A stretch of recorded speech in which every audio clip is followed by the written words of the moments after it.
Her stepson locked the thermostat from his phone, then left for a beach vacation. Lorraine Hartwell, 67, widow and homeowner, wrapped herself in silence, not blankets. "They said I was used to cold floors," she murmured, feeding their forged contracts to the fire. By week's end, she'd revoked every access, shredded every shared account, and filed felony fraud charges. They called it efficiency. She called it eviction, by legal incineration. "Before we begin, may I ask, where in this big, beautiful world are you listening from? It's always a quiet honor to know who's sharing this space. Drop it in the comments, and don't forget to subscribe." A mechanical click broke the silence, followed by the hiss of pipes cooling too soon. Lorraine Hartwell opened her eyes in the blue-gray pre-dawn. The quilt barely held back the bite of the upstate January cold. It wasn't just winter, it was sabotage. She knew the house sounds by heart, and that wasn't an accident. Footsteps creaked down the hallway. Brent's voice filtered through the thin wooden door. "Just let her huddle up, she's used to cold floors." Monica laughed, sharp, humorless. "She'll be fine. She always acts tougher when she's shivering." Their boots retreated, each step a countdown of contempt. The front door shut with a hollow echo, and the lock clicked behind it. Lorraine sat up slowly, shoulders curled inward, trying to conserve what little heat clung to her cotton nightgown. Her hands trembled, not from fear, from fury, quietly boiling beneath her ribs like coals under ash. She slipped her feet into fleece-lined slippers and reached for the thick navy robe hanging from the bedpost. It still smelled faintly of cedar and the ghost of her husband's cologne. Wrapping it around her, she crossed the room, every step stiff from the cold biting into the floorboards. Her fingers hovered over the old thermostat mounted by the kitchen door. She turned the dial. Nothing. Dead. Her lips tightened. She opened the panel. A digital padlock code blinked on the small display, locked by admin. Of course. Brent had installed the smart thermostat under the pretense of helping her stay efficient. Now he'd locked her out of her own damn heat. Lorraine picked up her cell phone from the countertop. No texts, no missed calls. Her fingers moved deliberately as she called Brent, straight to voicemail. "Brent," she said evenly, "the heat's off and the thermostat is locked. I suggest you fix that before this turns into something ugly." She hung up. No begging, no emotion. Instead, she walked to the corner filing cabinet. The cold metal bit her palm as she pulled the drawer open. The files were stacked neatly in legal envelopes, labeled in her late husband's steady hand: house deed, marital trust, maintenance agreement. She pulled out the one marked Heartwood Property, Joint Holdings. She laid it out on the dining table under the amber light of a single lamp. Her breath fogged slightly in the air. Inside were pages signed during that awful summer, after the funeral, when Brent insisted she consolidate the property under a manageable structure. She'd been grieving, fogged by loss, too tired to fight over dotted lines.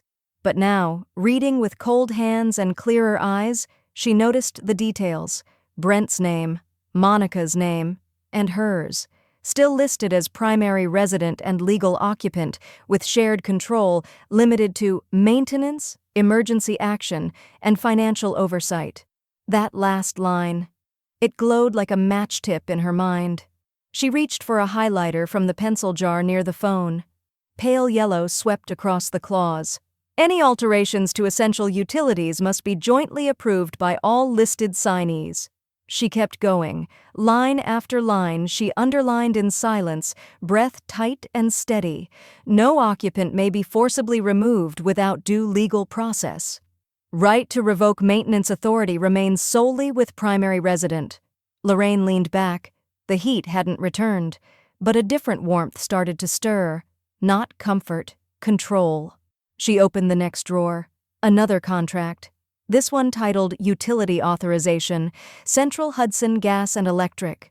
Her name was listed first, her signature dated before Brent's. Legally, she had not only authorization, she had priority. The house creaked as wind whipped through the gaps in the old window frames. Somewhere beneath the cold, the bones of the home remembered who it belonged to. She clicked the lamp off, moved into the study. pulled out a yellow legal pad, set it next to the contract, and began transcribing each clause she'd highlighted. In the margin, she scribbled 2 words, "Their mistake." Then she underlined it, twice. She stood, shivering, but her eyes burned steady.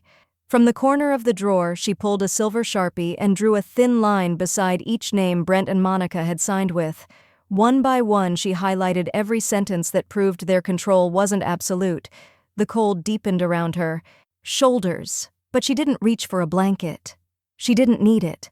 She was warming up the only way she knew how, by preparing to set fire to everything they'd ever claimed was theirs. The table was still cold beneath Lorraine's forearms, but the sharp edge of adrenaline dulled the ache in her joints. She moved with care, setting the thick folder beside her morning tea, the kind of ritual she'd once done with grocery lists and recipe cards. Now it was legal documents. Outside, a slate sky hung heavy over the frost-bitten hills. No sun, no mercy. Just the quiet groan of her old barn-style home adjusting to the cold they thought would weaken her. She reached for the house deed first. The original copy, not the digital junk Brent always waved at her when trying to look authoritative.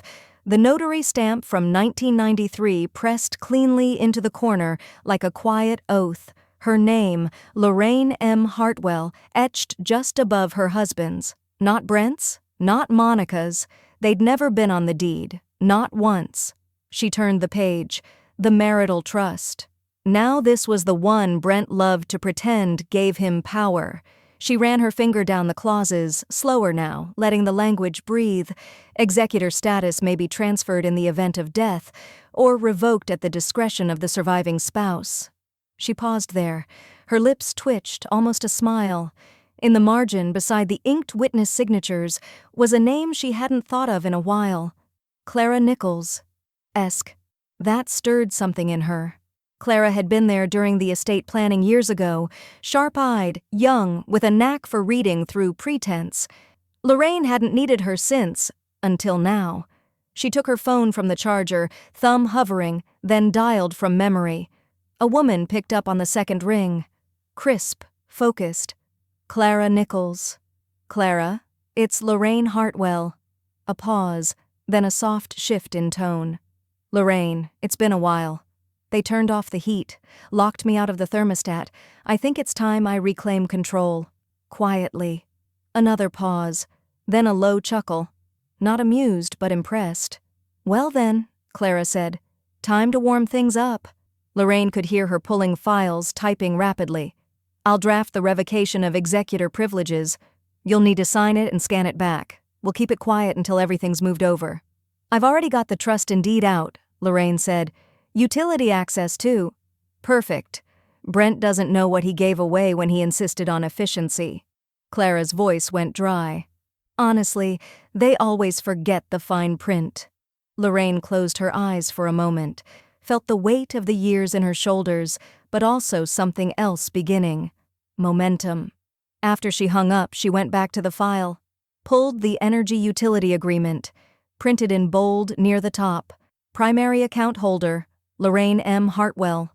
Underneath, Brent's name appeared only once, marked as a secondary notification contact. She sat back, the quiet hum of the refrigerator oddly loud in the silence. Her email pinged. From Brent. Subject, family update body. Hope you're staying warm. Monica and I will check in next week. Should have some news about that refinance idea. Love, B. She stared at the line for a long time, then hit print. The printer groaned as it warmed up, pushing the single page out like it knew exactly what it was being summoned for. Lorraine placed it neatly atop the trust documents. News, huh? She murmured. Let's give him some. She walked to the roll-top desk in the corner of the living room, the one her husband always kept tidy with a stack of legal pads. She found a clean folder, labeled it with block letters, revocation and reclamation. Slid everything inside, her scanner buzzed to life, warm light sweeping across signatures and seals. She emailed it all to Clara under the subject line, "Execute this." And with that, she leaned back and let the furnace of her silence do its work. Lorraine cracked a match against the rough side of the box. The tip flared, a tiny sun in the cold morning dim. She held it beneath the twisted newspaper, watching the flames spread like anger given permission. The dry kindling hissed as it caught. One log, then two. She layered them with care, coaxing life into the hearth brick by brick, the same hearth she and her husband had rebuilt together years ago. She remembered his hands guiding hers as they laid the mortar. "This fire'll outlast us both," he'd said, grinning beneath a dust-covered ball cap. He wasn't wrong. The fire roared softly now, its glow pushing back the freeze inch by inch across the hardwood floor. Shadows danced along the walls, warmer than anything Brent or Monica had offered her in months. She took her mug, black coffee, nothing added, and settled into the armchair closest to the fire. Her phone buzzed on the side table. New email from Clara Nichols. Subject: Courier en route. Documents to sign. She opened it. Trust transfer paperwork is finalized. You'll have sole control once this set is signed and returned. Keep calm, we're 2 steps ahead. Lorraine exhaled, the kind of breath that shakes a little on the way out. Relief tasted like firewood and fresh ink. Then came the knock. 3 sharp raps against the side door, the one no one used but locals who didn't need a front door performance. She opened it, robe still drawn tight, and there stood Wes, bundled in Carhartt, tool belt slung low, cheeks ruddy from the wind. "Wes." She stepped back. "You didn't have to come." He crossed the threshold with a nod, eyes scanning the quiet kitchen. "Didn't feel right, you freezing out here while that little prince plays king." He headed straight for the basement door. "Wait," Lorraine called. "Before you check anything, did you shut it off?" He turned, eyebrows pinched. "Me? No, ma'am. Service request came in 2 days ago. Digital code from the secondary admin account. Said to disable access, not remove service. I figured you were heading south or something." Lorraine's jaw tightened. "I wasn't. Well, someone used your son's credentials, but it wasn't maintenance, it was punishment." The silence between them said everything else. Wes sighed. "System's fine. Just got blocked by a remote override. I'll re-enable it with your account." He hesitated. "Assuming you still have control?" She didn't answer. Instead, she moved back to the fire, tossed in another log, then reached beneath the sideboard for an old photo album. The leather binding cracked as she opened it. Family vacations. Her husband's handwriting on the back of each Polaroid. Brent missing from most of them. The Grand Canyon trip, Brent claimed he was too busy with a startup. The lake house reunion, Monica had insisted she and Brent needed a couples reset. Lorraine plucked out 3 photos, each one featuring empty chairs where Brent should have been. She fed them to the flames. Wes returned, wiping his hands on a shop rag. "Heat's back. Just in time, too. Pipes were flirting with freezing." "Thank you," she said softly. He hesitated. "You finally ready to stop carrying him?" The fire cracked. A photo blackened at the corners. "I stopped," she said. "He just didn't feel it yet." They sat for a moment in the warm silence. Wes stared into the fire, then stood, giving her shoulder a gentle squeeze. "You know where to find me if it goes cold again." She nodded, eyes never leaving the flame. The door closed behind him, the wind whistling briefly through the gap. She reached for her phone to check the courier ETA, and paused. New notification, mortgage application alert, Hartwell Cabin property submitted by Brent Hartwell, refinancing in progress. Her breath went still, so that's what the heat was really about. While Brent and Monica basked in beach-filtered sunlight somewhere too far south for accountability, Lorraine Hartwell stepped into a different kind of warmth, one lined with legal leather chairs and cold resolve. Clara's office sat above a bakery in the village square. The scent of yeast rolls drifted upward through the vents, faint and oddly grounding. Lorraine tucked her gloves into her coat pocket and crossed the room, every movement deliberate, composed. Clara rose as she entered. "You look like you've already won," she said with a half smile. Lorraine didn't return it. Not yet. "Let's make sure." They sat. The desk between them was covered in manila folders and color-coded tabs. Clara's style was surgical, clean, efficient, and not a single paperclip out of place. "I pulled everything from the original trust," Clara began, flipping through the estate documents. Brent never had deed ownership. He was granted temporary maintenance access and shared oversight of discretionary repairs. That's it. The utilities, deed, and insurance remain under your sole authority. Lorraine's eyes narrowed. And his attempt to refinance? Clara tapped a highlighted line. Illegal. No right to encumber the property without written consent of the legal owner, which is, and always has been, you. Lorraine let out a low breath. Then let's shut the door for good. Clara opened a fresh folder, slid over the top sheet. Termination of executor authority, revocation of shared maintenance oversight, reinforcement of sole trust control. She handed over a black ink pen. Lorraine didn't hesitate. The pen glided across the paper like a blade. With each stroke of her signature, she felt the frost cracking away from her ribs. Done, she said. Clara gathered the documents into a slim envelope. We'll file this with the county this afternoon. Once it's stamped, Brent can't touch a pipe in that house without a felony trailing it. Lorraine reached into her bag and pulled out a pre-addressed envelope. I drafted a certified notice to him. Thought I'd send it from the post office, just to make it real. Clara chuckled. You always were one step ahead. A soft buzz interrupted them.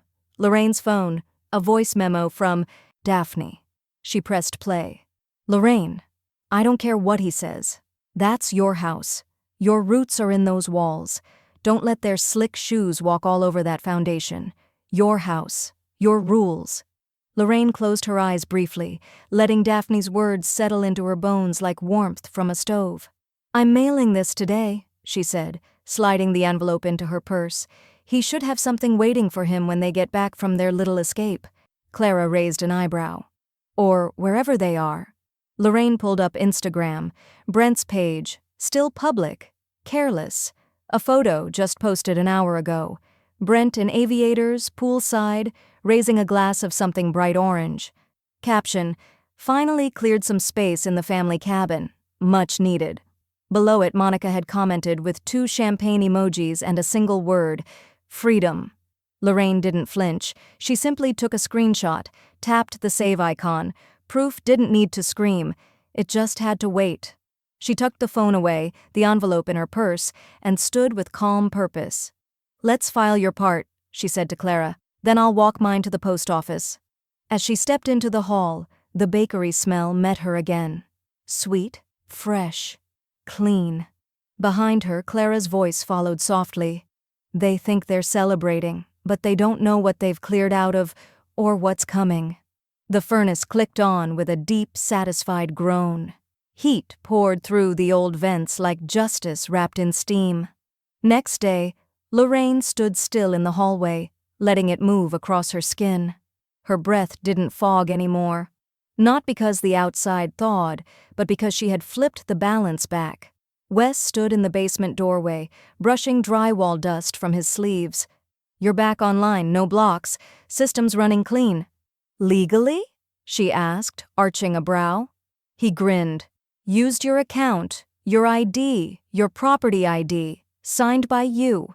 Nobody can say otherwise. She nodded, then offered him a quiet thank you. No dramatic hug, no teary moment. Just the warmth of a woman who knew who she was again. The silence that followed was sweeter than any apology Brent could ever give. Upstairs, the hearth glowed low from the morning fire.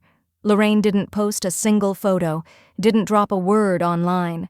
She just moved through her home slowly, touching the banister rail she and her husband once sanded smooth, checking the latch on the front door, wiping dust from the edge of the windowsill in the den. Everything hers. Everything back. Her phone buzzed on the side table. A message from Clara. Clara, stamped and filed. You hold full control now. Estate, deed, utilities, all of it. He can't undo what he never owned. Lorraine didn't reply.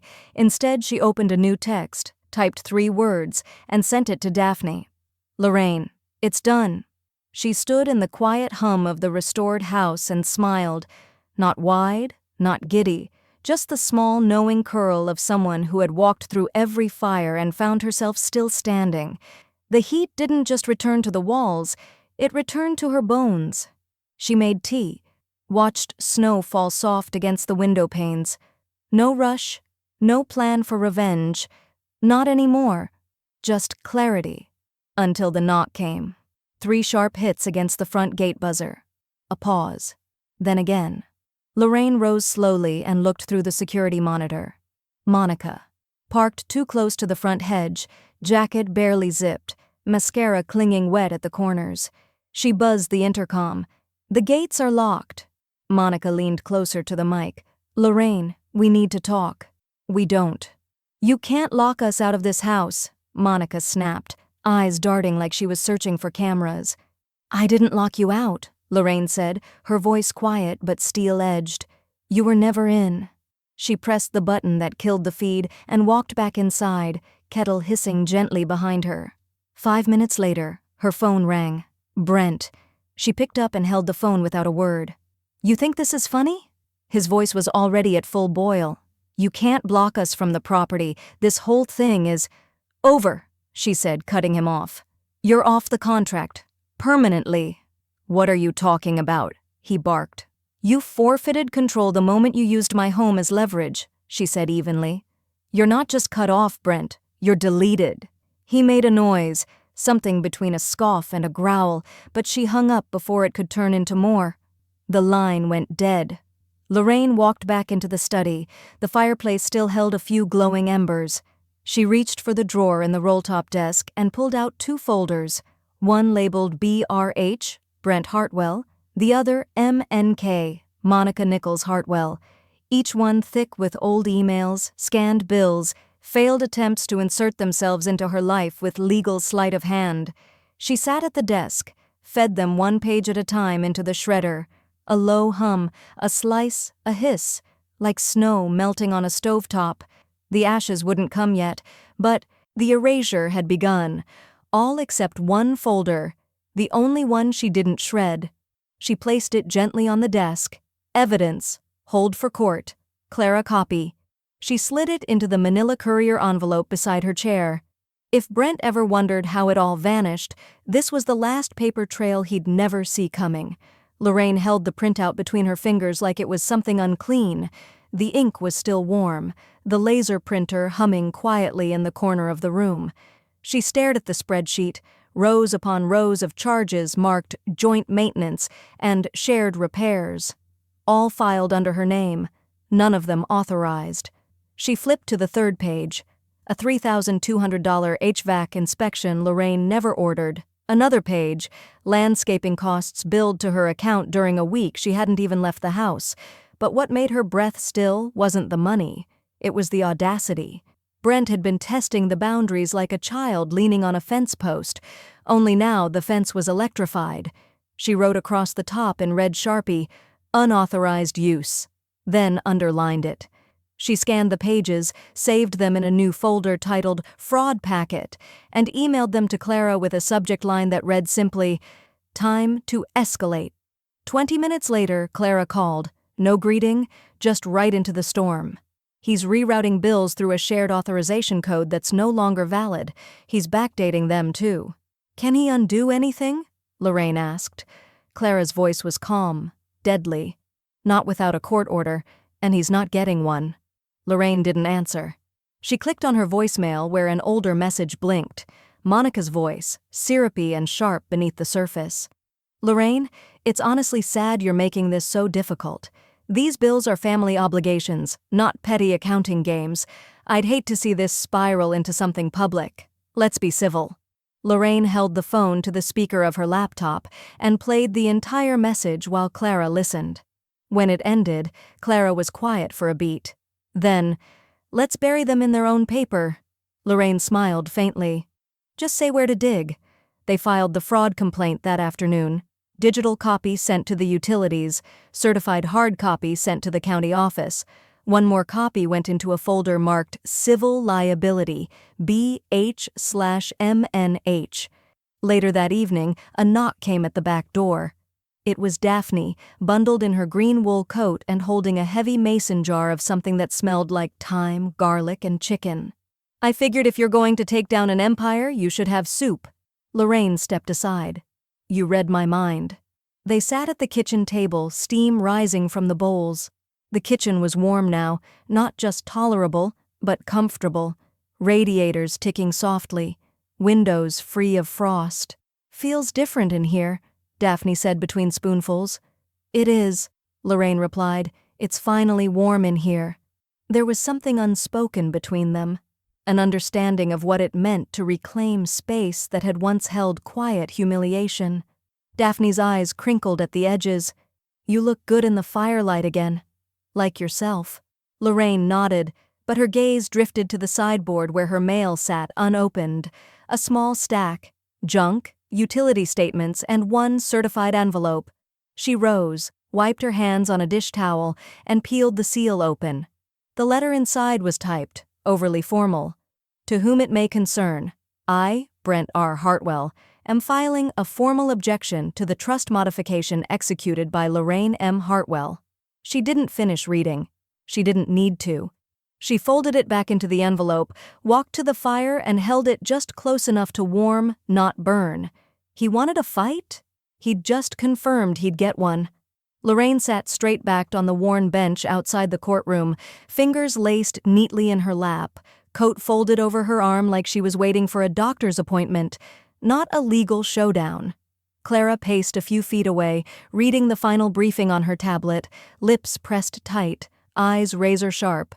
Brent had arrived late.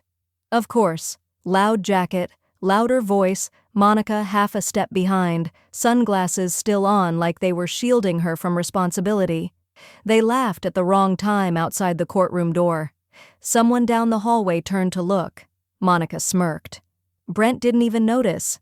Inside, the courtroom smelled faintly of pine cleaner and stale coffee.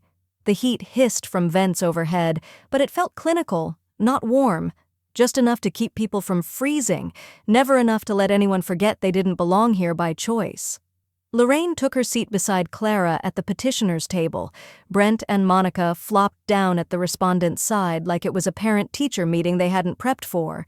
Brent wore smugness like cologne. The clerk called the case number. Judge Barlow entered, older, no-nonsense, wireframes perched at the tip of his nose. He wasted no time. "Ms. Nichols, you're challenging the objection?" Clara stood. "Yes, Your Honor, on the grounds that all revocations and filings were executed legally and with full authority, and we've brought documentation." She turned, opened the slim accordion folder, and began handing over exhibits, color-coded, tagged. Exhibit A, deed, listing Lorraine Hartwell as sole title holder. Exhibit B, energy usage logs and service interruption timestamps, accompanied by affidavits from the technician who restored service. Exhibit C, fraudulent billing attempts filed under Ms. Hartwell's name. Exhibit D, witness statements, signed, notarized. She slid them across the table to the judge. Witnesses include Wesley Green, licensed HVAC contractor, and Daphne Miller, neighbor of 29 years. Brent stood abruptly. "With respect, Your Honor, she's not well. She couldn't even manage her own heating. It's why we had to step in. She's not fit." Lorraine didn't flinch. Clara didn't blink. Instead, she calmly slid one final sheet across the table. "Your Honor, this is a sworn statement from Mr. Green. He'll testify that the heating system was manually disabled using a remote app registered under Mr. Brent Hartwell's name." Judge Barlow looked down over his glasses. "Manually?" "Correct," Clara said. "No system malfunction, no missed payment. This wasn't mismanagement, this was intentional deprivation." A long pause. The judge turned toward Brent. "Do you deny access to the account?" Brent stammered. I was managing repairs, it wasn't malicious." "Repairs," Clara echoed, "that were never approved, never needed, and—" She tapped the document. "Never paid for with your funds." Lorraine leaned forward then, just once. Her voice was quiet, but it reached every corner of the courtroom. "Cold doesn't confuse me. Cruelty does." The judge stared at her a moment longer than anyone expected. Then he leaned back in his chair, scribbled something into the file, and spoke without looking up. "Executor objection is denied. All estate control remains with Ms. Lorraine Hartwell. All billing privileges revoked from Brent Hartwell. All claims dismissed." The gavel dropped. Clean. Final. Monica exhaled sharply, already reaching for her phone. Brent looked like someone had pulled the floor out from under him, not angry, not yelling, just hollow. The kind of silence that only comes from expecting to win something you never deserved. Lorraine stood slowly. She didn't look at them as she left. Outside, the wind had picked up and the clouds threatened snow, but Lorraine didn't hurry. She adjusted her scarf, stepped down the courthouse stairs, and pulled out her phone. She had one message to send. Just one. Lorraine, bring the fireplace tools. We're cleaning house. Lorraine stood at the window as the courier car pulled away, its tires crunching over snow-packed gravel. The envelope it had taken now sat in the county clerk's inbox. Official, notarized, and filed. The restraining notice. Final and enforceable. Brent and Monica Hartwell were barred from the property. Not just the house, not just the accounts. Every square inch of the land, the woods, the gravel driveway, the crumbling barn behind the hedgerow, all of it. The line had been drawn in legal ink. Behind her, Clara stood by the kitchen counter, sipping from a chipped mug that still bore her late husband's college crest. "It's done," Clara said, voice low. "Clean. Locked." Final Lorraine turned. "No appeals?" Clara shook her head. "They didn't leave themselves any room. The court order stands, and I filed the asset protection clause this morning. They go near that house again, and it's criminal trespass." Lorraine leaned against the edge of the table. "Funny, they spent years trying to carve me out of my own home, and now they can't even step on the land." "Control doesn't age well in certain hands," Clara replied. The two women exchanged a look that didn't need words. That afternoon, Lorraine walked into the room she had once quietly called the exile room, the cold room, the one she had retreated to after arguments when Brent's tone had turned cruel, and her late husband had let silence do its own damage. The walls still held traces of chipped paint near the baseboard where her suitcase had once rested, always half-packed just in case. She lit a single beeswax candle on the dresser and sat on the bed. The mattress had bowed slightly in the middle from years of being slept in while pretending things were fine. But this time, she didn't sit to rest. She sat to rewrite. An hour later, Daphne arrived with 2 fountain pens and a bottle of rye they didn't open. The will was spread out across the dining table. Lorraine had made her final revisions in perfect print. Every cent, every acre, every future of the estate, no longer destined for bloodline entitlement. It would go to 2 housing nonprofits and 1 education initiative for rural youth. Daphne read it through once, then again, her glasses perched low on her nose. "You are really doing it." Lorraine nodded. Daphne signed as witness, her hand firm, no hesitation. "You just put a fence around your legacy so tight it's never gonna crack." "Not this time," Lorraine said softly.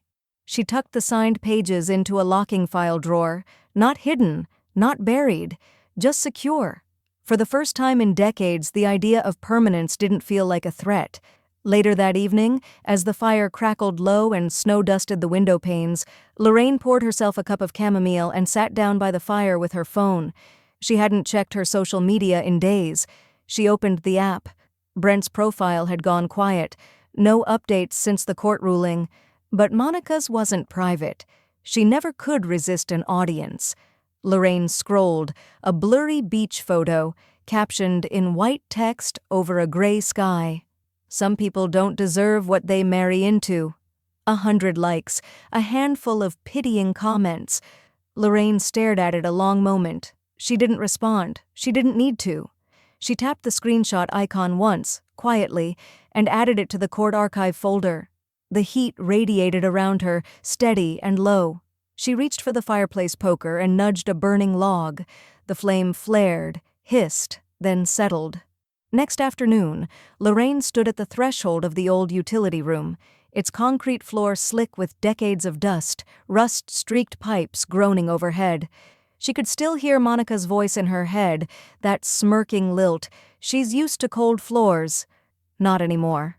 The contractor's plastic sheeting had been pulled down, revealing new gleaming copper coils tucked neatly beneath fresh concrete and pale tile. The radiant floor system spanned the entire foundation, the furnace room, the laundry nook, even the crawl space that used to freeze in winter like a walk-in meat locker.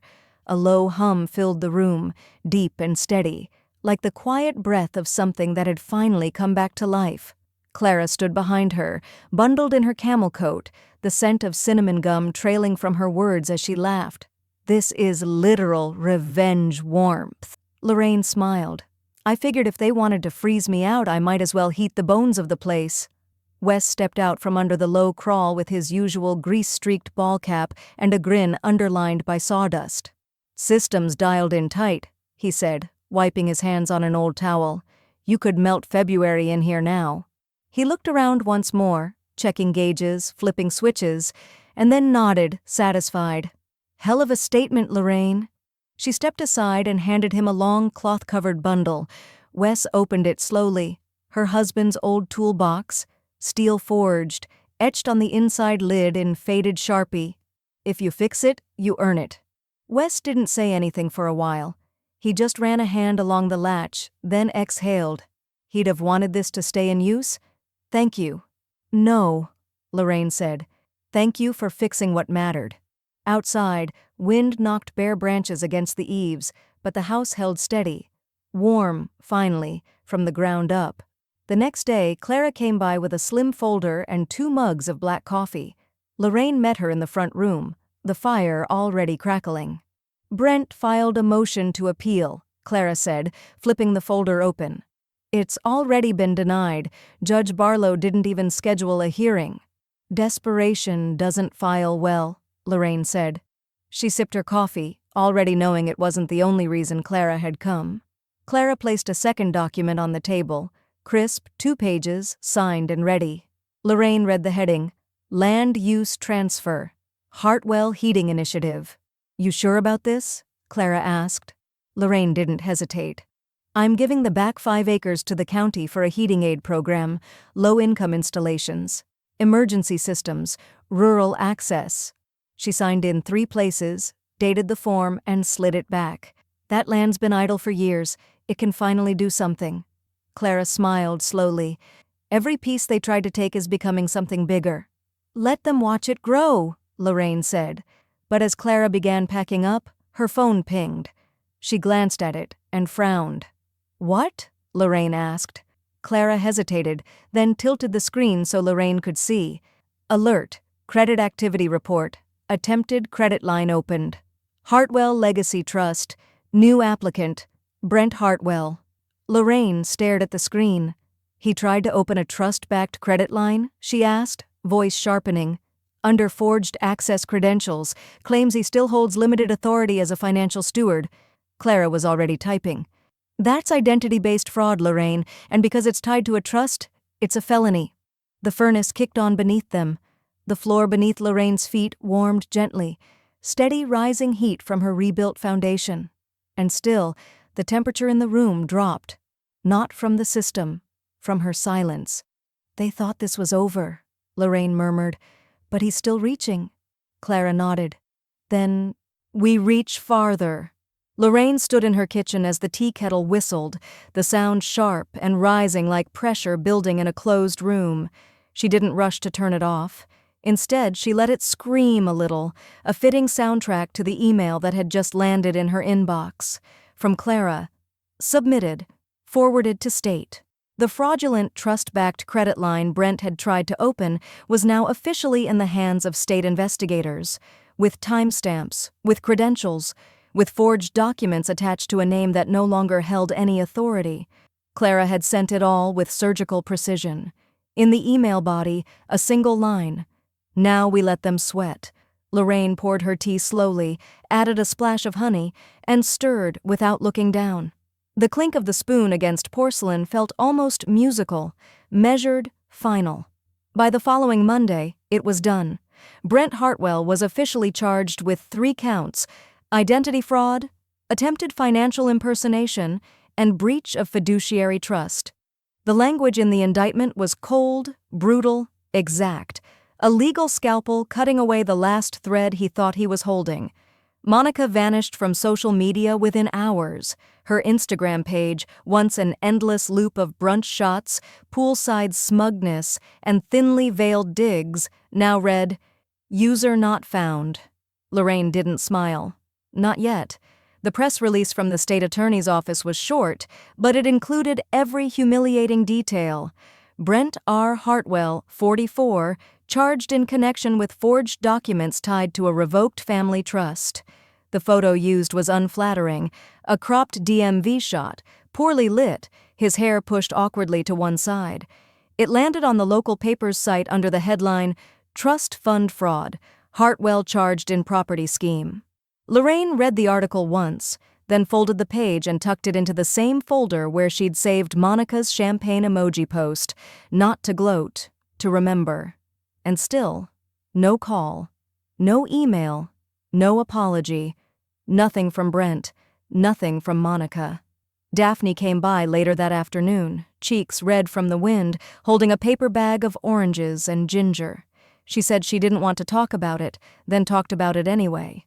"They won't apologize," she muttered, pulling off her gloves. "People like that, they'd rather burn than admit they lost." Lorraine poured 2 mugs and set them on the table. So let them. They sipped in silence, the smell of steeped citrus warming the space between them.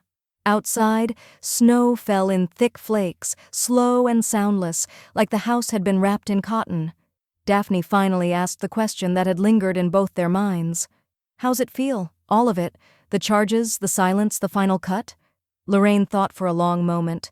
"It feels like heat from a fire I didn't need to fan, just one I let build slowly.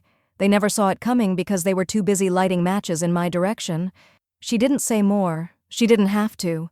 Later that evening, as Lorraine folded linens in the upstairs hall closet, her phone buzzed on the nearby dresser. News alert. Breaking. Brent Hartwell indicted on 3 counts of fraud. She stared at the screen. No shock, no adrenaline, just confirmation. The final temperature drop before the real burn began. The next morning, Lorraine stood in front of the hearth, a step stool beneath her feet, a solid piece of walnut in her hands. It was freshly sanded, still smelling of oil and smoke, the grain rich with dark whorls like fingerprints frozen in wood. She raised it carefully and centered it above the stone fireplace. The screws turned slowly, deliberately. No one rushed this. No one interrupted. When she stepped down, she looked at it, not as a trophy, not as a warning, but as a statement. Hartwell House, restored by Lorraine. It wasn't decorative. It was permanent. She reached out and ran her fingers over the lettering, carved deep, burnished gold into the wood. The word restored caught the light just right. It was more than aesthetic. It was earned. Behind her, Clara set her briefcase down on the coffee table and exhaled. "I've been thinking," she said. "You should write about this. What happened, not just for closure, for others. People need to see what it looks like when someone wins without screaming." Lorraine turned, brows slightly raised. "You want me to write an op-ed about being frozen out of my home by my stepson and burning his name off the deed? I want you to write about reclaiming a legacy," Clara said, settling into the armchair. "The rest will speak for itself." That night, after Clara left, Lorraine opened her laptop and started typing. Slowly at first, then faster. The words came without force, no melodrama, just clean, measured truth. She titled it, "Warmth with Intent." She wrote about control dressed as concern, about contracts disguised as care. She didn't name names. She didn't have to. By the following week, it was picked up by the Albany Beacon, then reprinted by the Boston Herald and Modern Elder Monthly. Emails flooded her inbox. Messages from widows, daughters, grandparents, people who had been pushed out of homes they'd built, asked to justify staying warm in a place they'd spent their lives protecting. Daphne stopped by with a copy of the Sunday print edition folded under her arm. "Page 7, she said, her voice already thick with tears. They read it by the fire, the plaque above them catching the glow. "She said it just right," Daphne murmured, brushing under her glasses. "You didn't yell. You didn't fight like they did. You just proved it." Lorraine handed her a tissue and smiled. "Silence isn't surrender. Sometimes it's just a better kind of planning. Outside, the local news station aired the evening segment. A shot of Brent, head down, being led by two plainclothes officers, flashed on screen. Trust fund heir Brent Hartwell faces 3 felony charges in connection with estate fraud. Investigators confirm misuse of a revoked family trust. Bail has not yet been posted. Lorraine didn't turn up the volume. She didn't need to hear it. The Warmth initiative she'd launched, now officially named Warmth Without Permission, had already received a dozen small donations and 2 large ones. Wes had installed the first emergency heater last week in a neighbor's trailer 3 counties over. And then came the letter. It was late afternoon when Lorraine found it, tucked between catalogs and bills. Handwritten. No return address beyond a zip code in Oregon. Inside was a folded sheet of linen paper and 3 photos. One of a snowy farmhouse, one of a couple in their 50s standing beside a propane tank, and one of a woman seated by a wood stove, face lit orange by firelight. The letter began, "Dear Lorraine, I thought I was the only one." Lorraine sat down in her kitchen, heart steady, fire humming in the next room. Lorraine placed the final mug on the coffee table, steam rising in soft curls from cinnamon tea and fresh perked coffee.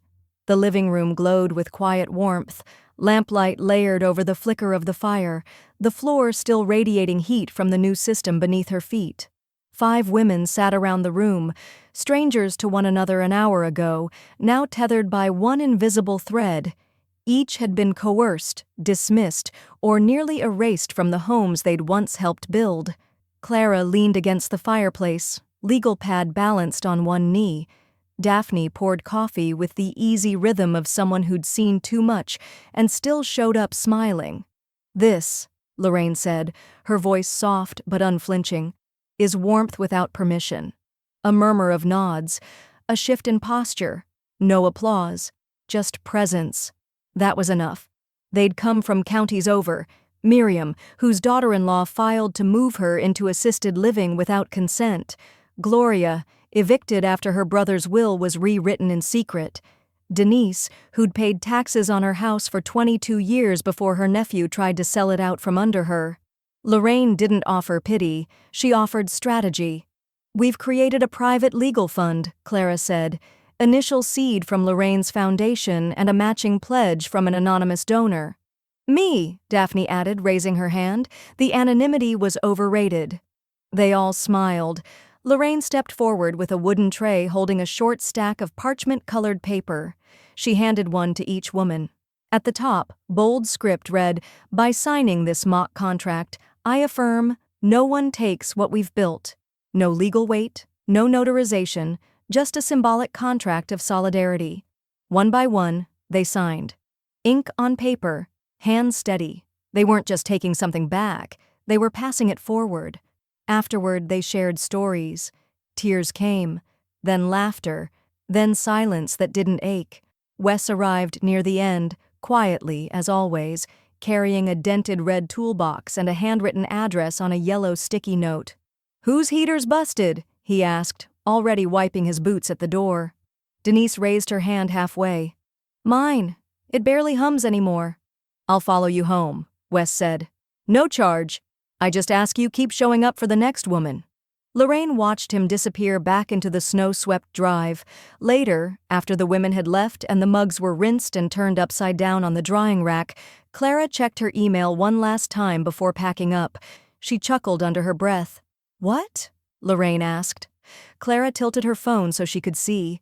A blurry photo of Monica, hair scraped into a bun, wearing a name tag at a department store register. "Looks like the Hartwell charm doesn't convert well to retail." Lorraine didn't react, just reached for her shawl and draped it over her shoulders. "She'll never understand," Daphne murmured. "She lost everything she never even earned." They sat in silence a few moments longer, watching the fire settle into coals. Then Lorraine's phone buzzed. Unknown number. She answered cautiously. "Lorraine Hartwell." A woman's voice, smooth and practiced, came through. "Ms. Hartwell, my name is Alicia Rains. I'm a segment producer with American Life Channel. We read your op-ed, and I think your story might be something bigger." Lorraine leaned forward. "I'm listening." The microphone clipped to Lorraine's sweater was small and black, barely visible against the soft oatmeal knit. Still, she felt its weight, its purpose. Across from her, the camera operator adjusted the lens, nodding to Alicia, the segment producer who now sat cross-legged beside the hearth like she was part of the furniture. "Whenever you're ready," Alicia said, gentle but focused. Lorraine glanced toward the fire. It cracked softly, casting amber light on the walnut plaque above it. Hartwell House, restored by Lorraine. The warmth brushed her cheek as if to remind her, "You own every second of this." She looked into the lens, took a steady breath, and spoke. "I've lived in this house for over 30 years. For the last 3, someone else tried to convince me it didn't belong to me anymore. No names, no specifics, just story." She described the silence of a cold house, the weight of locked thermostats, the way power could be taken slowly under the disguise of help. Her voice didn't shake, not once. "I didn't scream," she said. "I didn't throw things. I read every line they forgot to, and then I rewrote the ending." Off camera, Clara leaned back in her chair, a proud smile tucked into the corner of her mouth. Daphne sat just beyond the frame with a mug in her hands, eyes glinting with quiet tears. When the interview wrapped, Alicia paused before standing. "That was devastating, but controlled. You didn't come to destroy anyone." Lorraine smiled faintly. "I didn't have to. I just reclaimed what was already mine."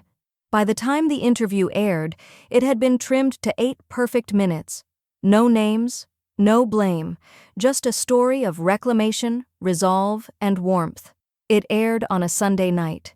By Monday morning, the Warmth Without Permission site crashed from too many donation hits. By Tuesday, they had $80,000 in earmarked heating assistance. By Friday, the op-ed had gone viral again, reposted by national elder rights groups, nonprofit leaders, and one celebrity who captioned it, "Power isn't volume. Sometimes it's just the ability to stand in the cold and still not break." Lorraine didn't respond to any of the press inquiries. She let the fire speak for her. The next week, the women from the first coffee circle returned for an impromptu potluck. The kitchen hummed with the scent of spiced cider, homemade chili, and laughter that echoed all the way to the back barn.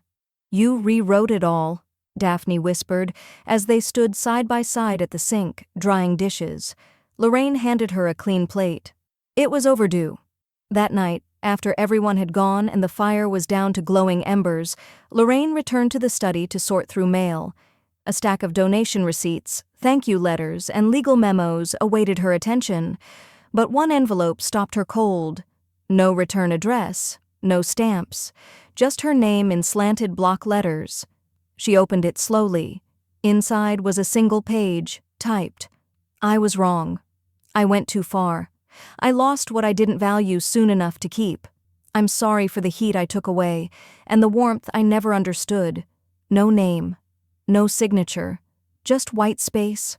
Hollow and too late." She read it twice, then folded it once and placed it under the brass paperweight on her desk, not out of sentiment, out of record. Next day, Lorraine opened the antique filing box with a quiet click of brass. The air inside the living room was warm and still, save for the low crackle of the fire, its flame steady like a heartbeat that no longer raced. Outside, frost clung to the window panes, blurring the world beyond into soft silhouettes. Inside, everything was clear. She pulled out the last stack of contracts. The pages were yellowing at the edges now. Drafts of co-ownership filings, utility authorizations with Brent's scrawl beside hers, mail forwarding agreements Monica had once convinced her to sign in a moment of confusion. Each line had been a thread tied around her ribs. No more. She walked slowly toward the hearth, the documents held like offerings. A slow exhale left her lips as she knelt and lifted the screen. One by one, she fed the past to the flame. The first page curled fast. A refinancing application Brent had filed without permission. The ink turned sepia before dissolving entirely, flames licking the paper like it had always been waiting to go. Then the shared maintenance contract Monica had insisted on. That one she held a beat longer before sliding it into the fire. It flared brighter than the rest. Clara sat on the sofa behind her, legs crossed, a thermos of coffee in hand. She raised it slightly. "To clean exits," she said. Lorraine didn't turn around, but her voice floated back, calm and razor clean. "To contracts that no longer matter." Daphne sat nearby. Wrapped in the quilt Lorraine had stitched back in '97, one of the dogs, old Gus, snored softly at her feet.